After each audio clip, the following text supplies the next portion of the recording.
આપણી સાથે જોડાયા છે સીડીએસ કટોચ જેઓ એમ્સના ડિરેક્ટર છે। કટોચ સાહેબ, આપનું ખૂબ ખૂબ સ્વાગત છે।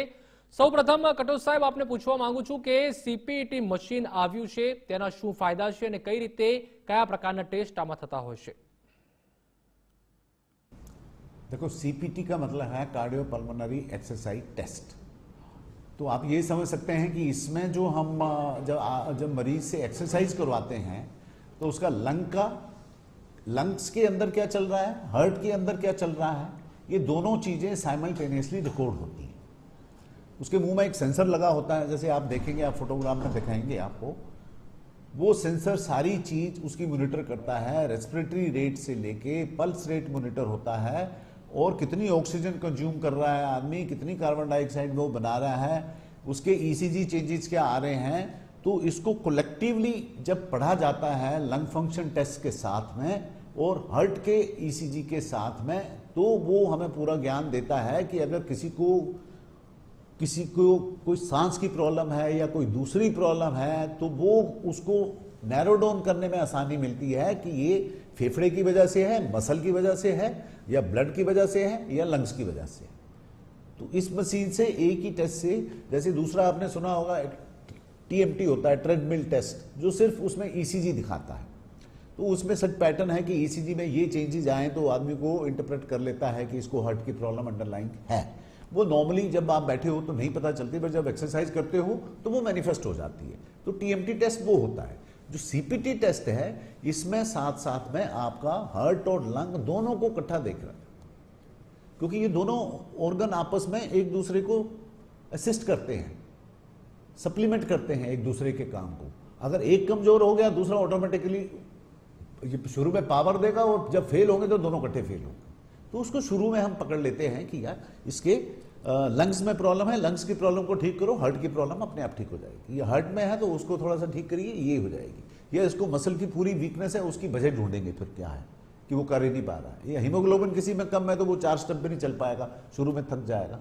तो इस मशीन से बाद में हम उसको लंबी चौड़ी रिपोर्ट निकलती है, उसको हम इंटरप्रेट करते हैं, फिर नैरो डाउन करते हैं कि इनके जो सिम्टम्स हैं उसकी वजह कहाँ से ओरिजिनेट हो रही है। ये इसका फायदा है।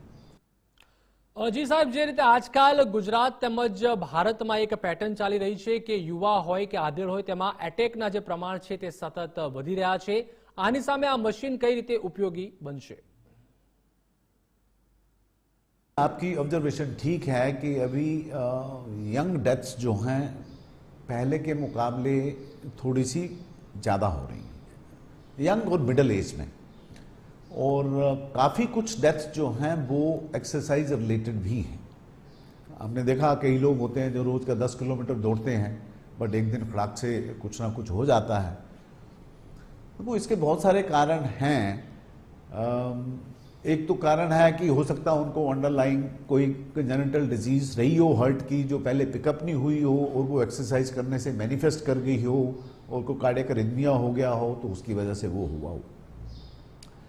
दूसरा रीजन ऑफ लेट ये देखा गया कि जो लॉन्ग कोविड होता है, कि किसी को कोविड हुआ वो लंबा कोविड चलेगा, बाद में उसके आफ्टर इफेक्ट आएंगे, वो हैं। तो लॉन्ग कोविड को भी किसी लोगों ने माना है कि responsible for deaths in young post Covid, long Covid.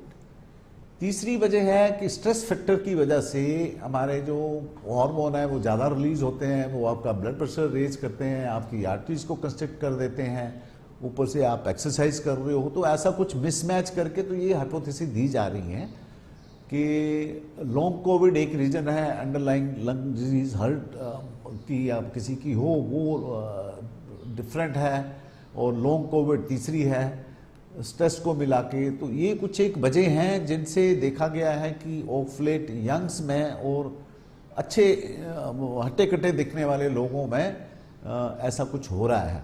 तो आप एक्सरसाइज भी करनी है तो विद इन टॉलरेबल लिमिट करिए। कई बार ऐसा होता है आदमी मैं जितना कर सकता हूँ करो, बट आपका ऑर्गन अगर पूरा वो नहीं ले पाता है तो वो फिर कई बार जो है वो नुकसानकारक भी हो सकता है। तो मेरा यही कहना है कि आप exercise with in tolerable limit करिए और रेगुलरली करिए, वो ज़्यादा इंपॉर्टेंट है। डैन की बस हफ्ते में एक ही बार गए और खूब सारी 3 घंटे एक्सरसाइज कर ली, वो ठीक नहीं। જી સર, ચોક્કસથી જે રીતે આપણે લાઈફસ્ટાઈલની વાત કરી છે તો લોકોએ પોતાની લાઈફસ્ટાઈલમાં શું ધ્યાન રાખવું જોઈએ કે કઈ રીતના ચેન્જીસ કરવા જોઈએ જેનાથી આ રીતની જે ઘટનાઓ છે કે બીમારીઓ છે તે વધતી આપણે અટકાવી શકીએ? मोस्ट ऑफ ये जो डेथ्स हैं, ये डेथ्स मैंने आपको बताया कि ये 2-3 वजह से हैं। इसके लिए यही है कि आप एक्सरसाइज कर रहे हो, रेगुलरली करिए, टॉलरेबल लिमिट में करिए, कंटिन्यूसली करिए। कोविड, लॉन्ग कोविड हुआ है, अपने डॉक्टर से मिलिए। लॉन्ग कोविड के कोई लक्षण आपको नजर आएंगे तो उसकी कोई प्रिवेंशन आगे हो सकती है अगर है। स्ट्रेस अपना है, स्ट्रेस के लिए योगा अडॉप्ट करिए जितना कर सकते हैं। जिंदगी में स्ट्रेस तो है, कहना आसान है कि योगा अडॉप्ट कर लीजिए, बट जितना टाइम आप अपने लिए निकाल सकते हो स्ट्रेस फ्री टाइम, उतना निकालिए। यही मेरा संदेश है सबके लिए।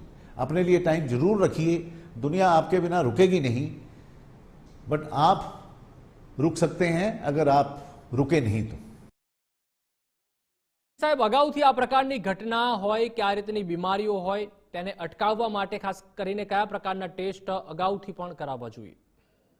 नहीं, देखो वो किसका ये टेस्ट करना है, किस मरीज का टेस्ट करना है, वो जब आप डॉक्टर के पास जाते हैं तो डॉक्टर देखता है यार इसको, हाँ ये टेस्ट करके शायद मुझे पता चल जाए कि इनकी ये जो प्रॉब्लम है ये क्यों है।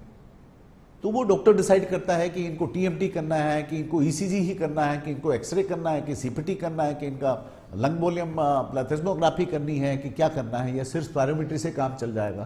तो वो डॉक्टर डिसाइड करता है उस टाइम जाके। मरीज अपने सिम्टम लेके आता है, मरीज को पता नहीं है कि कौन सा टेस्ट आगे होगा। આભાર કટોચ સાહેબ, ગુજરાત ફર્સ્ટના જનમંચમાં જોડાવા બદલ।